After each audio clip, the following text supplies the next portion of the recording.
Let's see, nice reminder about the nomadic lifestyle. The game actually sort of represents it in the materials and visuals of the Lithic ages until you get to the Copper Age when you can switch to farming. Indeed. So really amazing that in a relatively short span of time, humans went from mostly hunter-gatherers to settled and farming. And I mean, we must not underestimate the impact that agriculture or formal agriculture actually had on humankind. Because the moment you could settle down and produce food more reliably, that was a game changer, an absolute game changer.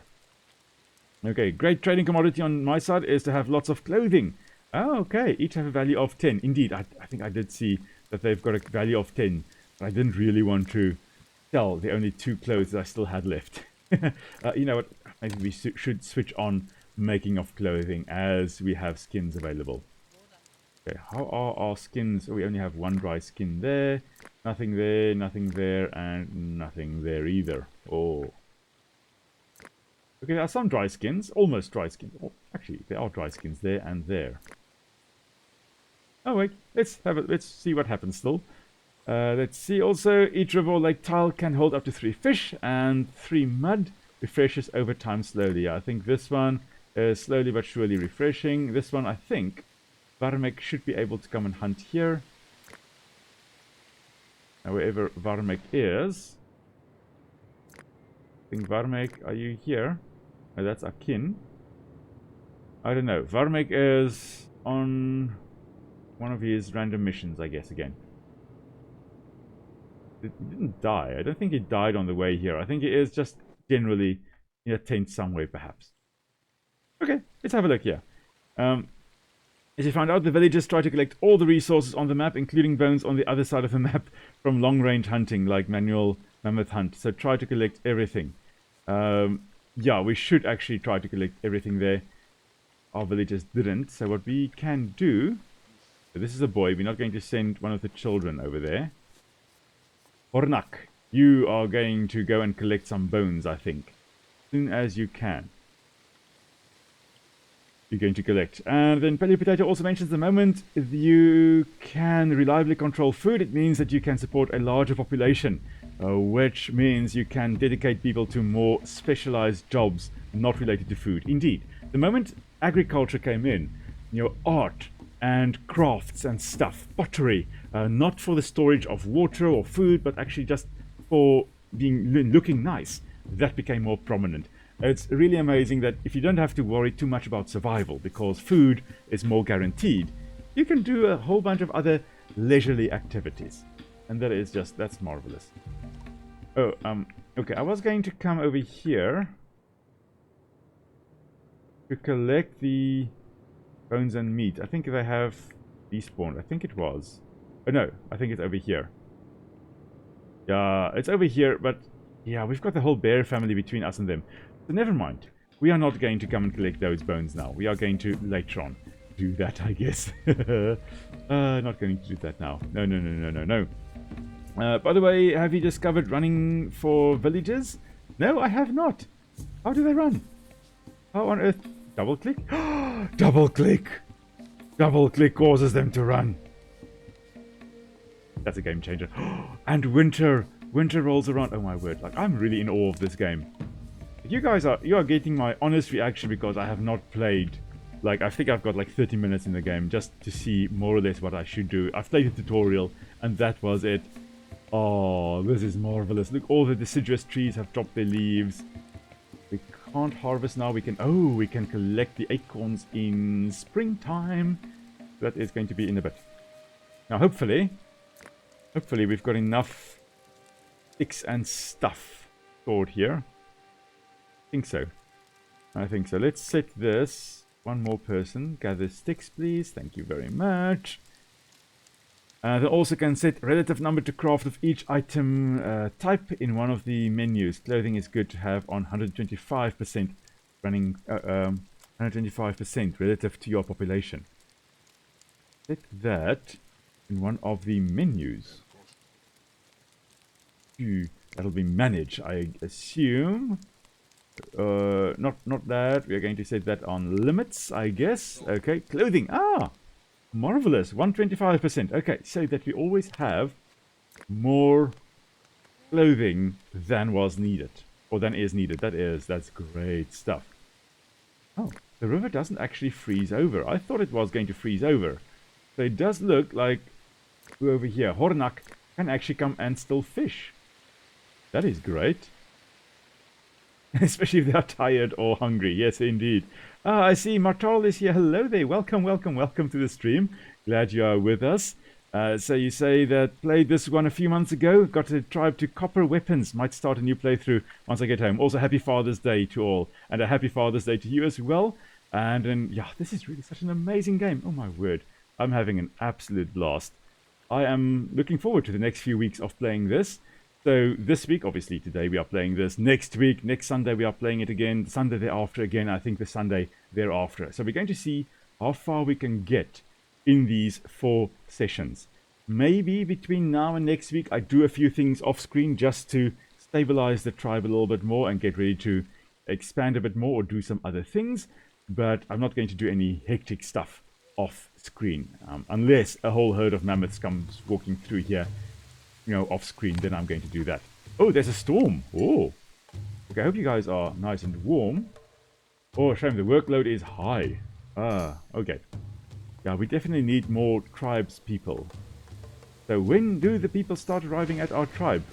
Oh, that's a nice thunderstrike there. And see, running is a game changer, especially if they're tired or hungry. They don't run on their own, even if it means starving. Oh my word. That's like me. I don't run. If you ever see me running, please kill whatever is chasing me. Since they will wander off to gather resources left from hunting, you need to keep an eye on them.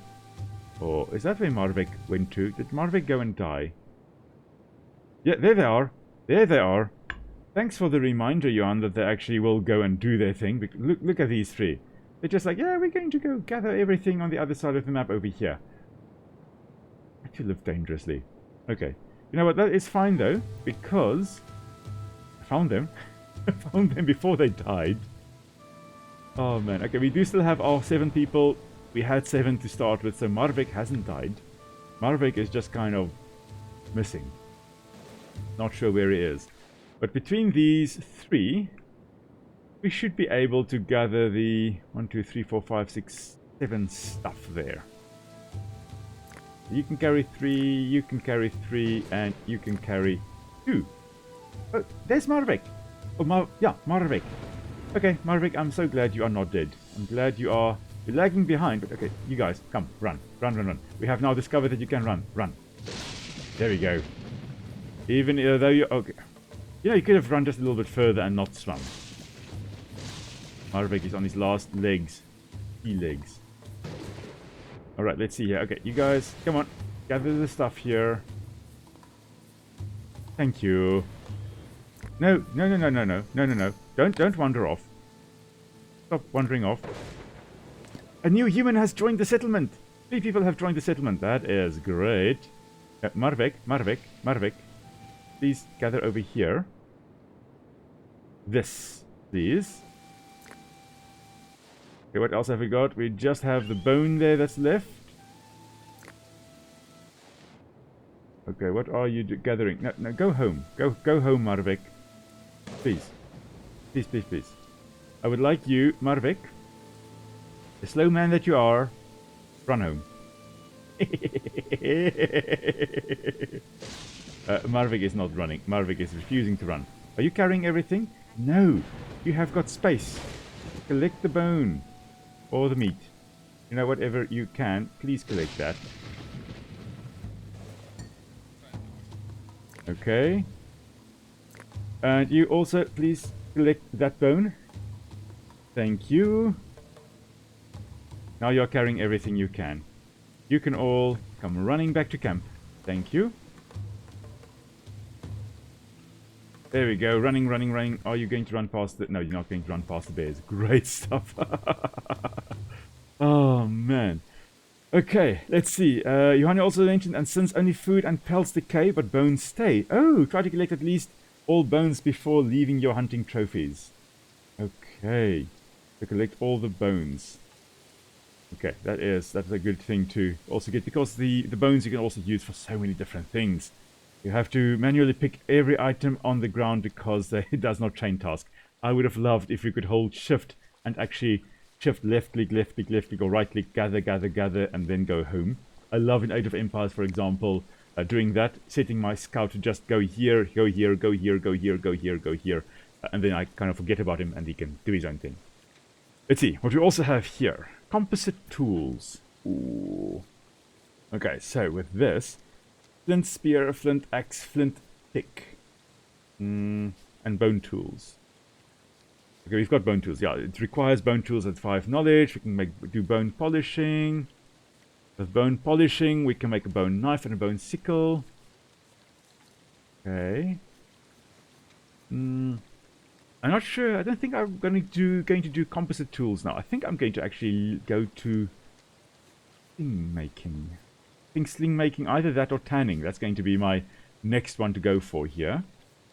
So with the tanning, we have got a tanner unlocked, weaving, sledge making. And the sledge making will be useful for, I guess, taking like a whole bunch of stuff back, and leather outfit. Sledge making, transport posts, tilting, sledge, donkey domestication. Okay, and then the wheel, and then horse domestication, and then plowing. Oh, a whole bunch of stuff we can domesticate. Of course, dog domestication as well. Oh, okay. Right. Once we get to the Mesolithic area, or era, we can do pottery.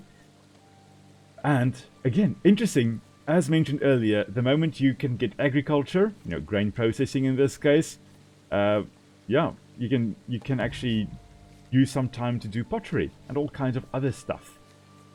Oh, you can do well digging. Okay. Yeah. Okay, I see bones do decay, but it takes a full year. Yeah, it's a long time for bones to decay. Bones will lie and bleach in the sun and just remain there, unless scavengers, of course, come and gnaw on it. And if you are in the African bush, bones don't necessarily last that long because you do have hyenas coming in and actually gnawing on them, getting to the marrow inside, because that marrow, oh, that is highly nutritious.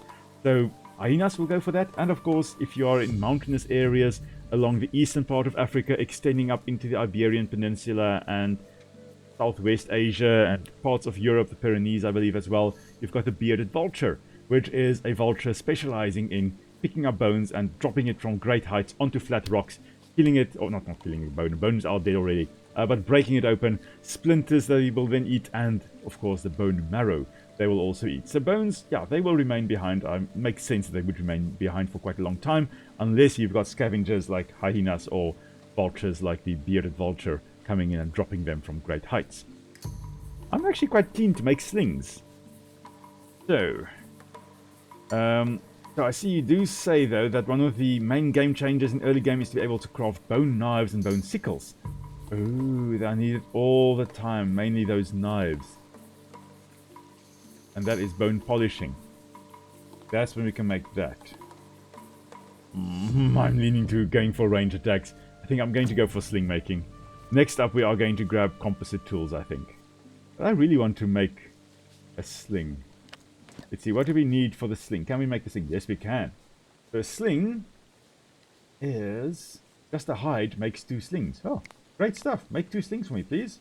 Oh, I see. Paleo Potato also mentioned, I wonder what ancient people thought about various animals, since people today have various associations about various animals. Yeah, if you look at, for example, the old sand paintings or the Bushman paintings, I've seen quite a few of them in my time, and oh, they are such a wonder to behold. I mean, think, for example, Lajau in France's painting there with the Stone Age painting, but in Africa. You can see African elephants depicted in the rock art there. You can see eland, the largest antelope in Africa. You can see them depicted in there. I mean, that's an antelope that weighs almost a kilogram. Oh, not almost a kilogram, almost a ton. Most antelope weigh a kilogram or more. But, they weigh almost a ton. They are massive in size. We can find zebras in those paintings. Even baboons you can see in those paintings. And, of course, a lot of people. Very often, those paintings depict animals that they were hunted or they were hunting, and maybe they were painting them in order to actually draw on their spirit so they can make it so they can be easier to hunt and they can be more successful in hunting them. Is this person cold? Yeah, this person is cold. Did your clothes fall off, I assume? I assume you've got new clothes now. Or maybe they were just napping. they're gone now. Anyway, so yeah, I think most of the time it was maybe some kind of reverence also with some of the creatures, especially if they were sacred to some extent to the humans. They would have really gone to great lengths to draw them in great splendor up on the walls. And I mean, that's what happened with a lot of these animals. They did draw them amazingly. So maybe there was some reverence there. Maybe it was just a case of, okay, today we hunted so many antelope and we're going to draw it on the wall here. But yeah, rock paintings. Rock paintings are just amazing to see. I see you also mentioned you've got a thunderstorm there, Johan. That's brilliant. I love thunderstorms. But if you do disconnect or suddenly disappear, then the power went down. Oh, we haven't had a proper thunderstorm in a long time. I do love a good thunderstorm. I grew up in an area that usually had thunderstorms in summer, though not as hectic thunderstorms as a lot of the other parts of South Africa actually gets. The summer rainfall areas get. Oh, is it Pride of Lions? That's a Pride of Cave Lions. And a cave bear that is dead. A dead cave bear.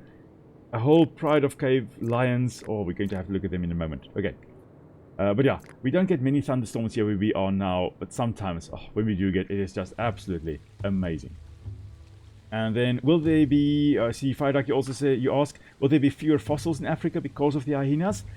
The thing is that throughout history, there have always been some kind of scavengers, and overall, you know, even in dinosaur times, there were scavengers that would have dragged the bones around, and you can see indications of that. You can see, like, obviously partial skeletons. You can see, like, this piece has been gnawed into. You can see bones with bite marks in it that were made by animals that didn't actually kill the animal there, and you can see, like, pieces of skeleton missing. Those are obviously dragged off before the fossil could be, or the dead animal could be covered with sediments to then fossilize. So overall, I think all across the world, scavengers like hyenas or other scavengers would have had an impact. And I don't think in Africa the hyenas had an extraordinary impact on how many fossils are or are not in an area. So I don't think it was exceptionally high loss of fossils due to things like hyenas. So yeah, because flint is limited, non-renewable except via trade, you want to switch to bone knives and keep flint for axes or pickaxes. Okay, definitely going to do that. Yes, I see you, and you also say you love the thunderstorms, but not when you want to be on the PC. Luckily, we have got solar here at our house, so when the power does go out, usually our solar still carries on with that. So the rest of the town is down, but some of us do still have some power, which is always lovely. Alright, let's see. It's a mildish day. It's -2 degrees. I see. Oh, the workload is high, but not very high. We can get them to do more things. You know what we really need? We need another crafter. I think that's what we need. So what I'm going to do is I'm just going to... I'll do that. I'm going to rotate it like this. Just set it up so that there we go. We've got another crafter. 2 dry skins and 4 sticks. We should have all of that. Yeah, we've got 14 sticks. And we've got 4 dry skins already. What is next? What is next? Let's have a look. We've got 10 people. That is marvelous. And we've got space for 2 more people. If we wanted to expand... we could perhaps build another tent. I think that is, in fact, what we are going to do. We need thatching to build a hut. Oh, okay. So what we are going to do is we're going to just build another little tent over there. And you know what? Let's build another one over here as well. Right over there. Sure, that's a lot of stuff to build, but that is also perfectly fine. Lots of people that can do the building. We may just not have enough dried skins. I don't think we've got any... No, we don't have any wet skins or raw skins. We've got one that is currently drying, and that is it. Oh. The sling's been made. Yeah, we have got 2 slings being stored there. Okay, and that is it. Okay. I believe the guys with the slings, I am sure, they will pick up the stones from the ground and then throw that at the animals they are hunting. I'm hoping they do, otherwise I don't know. This one has got 2 slings, you know, one in each hand, dual wielding. Dual wielding, okay. What have we got? Oh, there we've got ancient bison. Oh, lovely. Oh, absolutely lovely. Okay, so these ancient bison. We've got an adult female there, another adult female here, and young ones. 4 young ones. Do we have any adult males? I don't think so. I don't think we've got any bison bulls here. No. No, we don't. But these ones, I think they are Bison antiquus, which is the ancestor to the modern-day American bison. But the antiquus here most likely originated from the steppe bison, the Bison latifrons. No, not latifrons. Latifrons? No. Originated from the steppe bison that moved into North America, and that they moved in from Russia, from Siberia, moved across the Bering Strait when there was a land bridge there, moved into North America, eventually became, I think, Bison latifrons, then over time became Bison antiquus, which we have here, and then over time became Bison americanus, or bison, the American bison.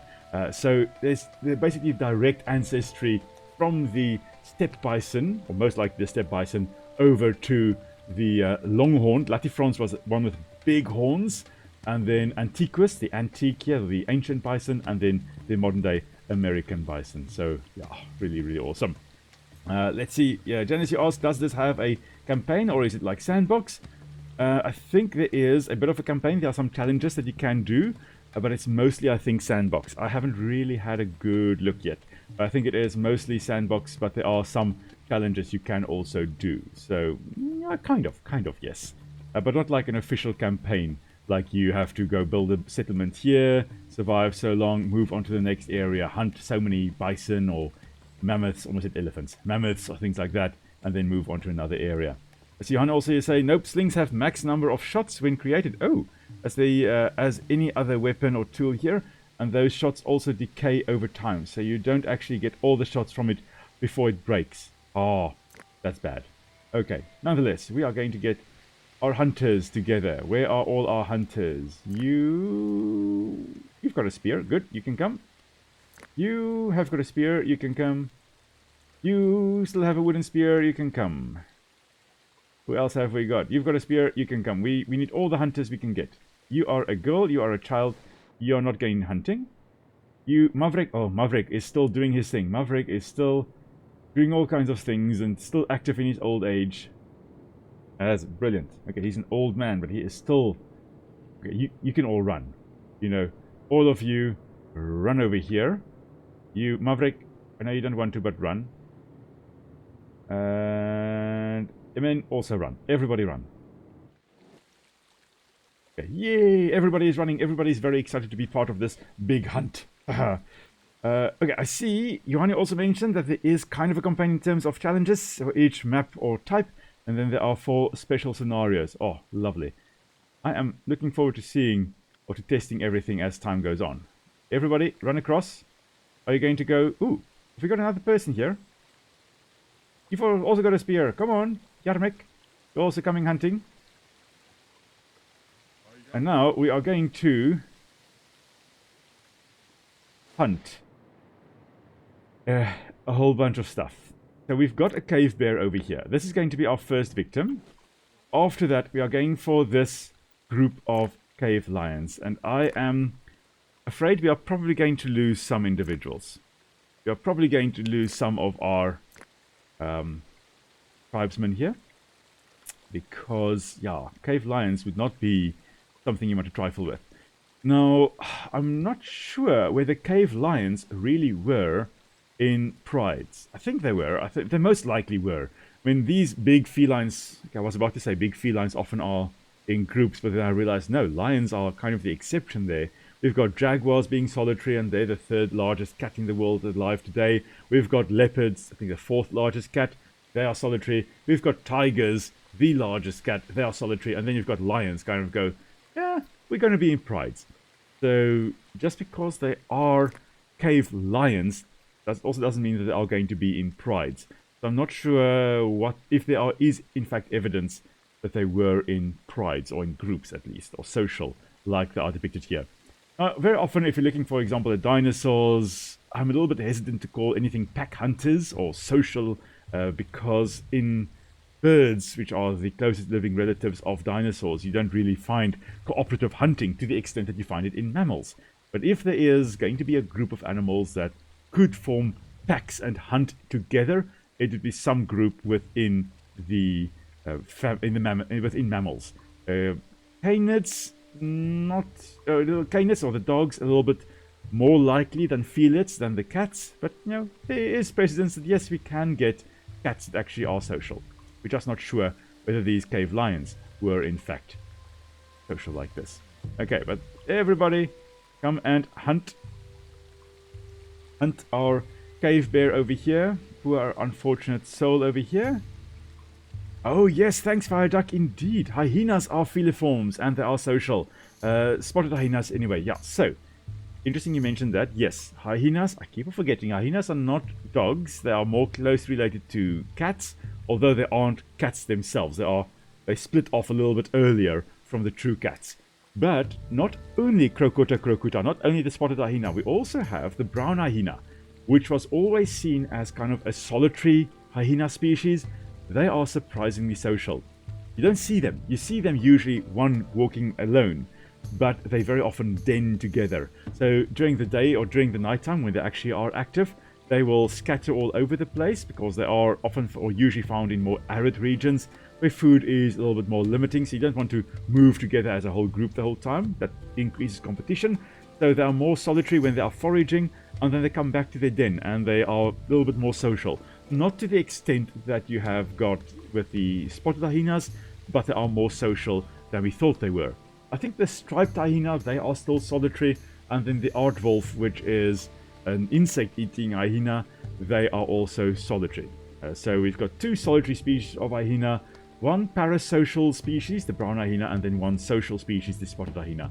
So within the hyenas, we also have this degree, or these degrees of sociality, where not all the species are social or solitary.